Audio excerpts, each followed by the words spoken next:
So the College Football Playoff Selection Committee has placed Oregon at number 3, Ohio State at number 4. So they basically told us that if Oregon takes care of business, they're going to be in the playoff, and they're either going to continue to honor that head-to-head all the way through, or at some point they're going to say that Ohio State resume is now surpassed in their eyes the Oregon victory in September.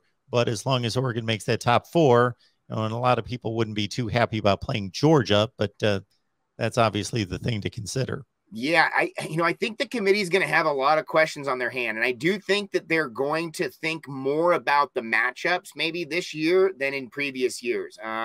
The real conversation, I feel like, is, obviously if Cincinnati's involved, we talked about this before, if Alabama loses, they're probably out, which gives another team an opportunity. Of course, you're thinking Cincinnati's rooting for Georgia big time in that one.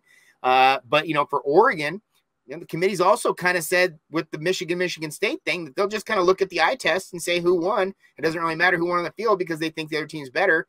They think Ohio State's better than Oregon. And so I do feel like they're setting the table a little bit for, maybe next week it'll flip. Maybe next week.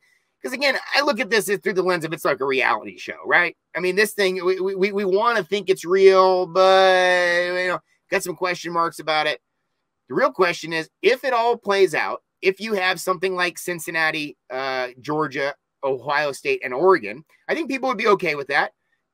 But it's about who's matched up with who at that point.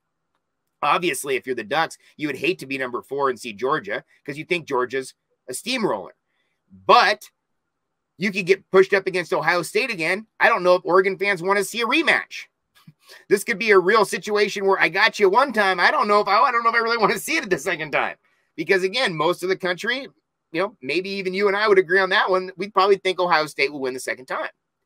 And at least the offense would show up a little bit better. If the defense held up their end of the bargain, they'd probably win the game, right? Especially the way Oregon's been playing.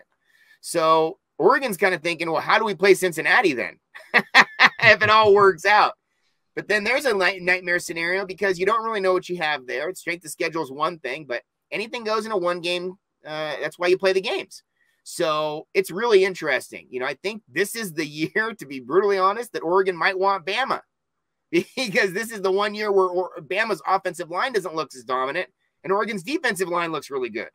So what happens if some sort of weird scenario where Bama beats Georgia and then all that's left is Oregon and Ohio State and Cincinnati's bounced? I don't know. I couldn't imagine them putting Cincinnati on the outside with an undefeated season and a win at Notre Dame.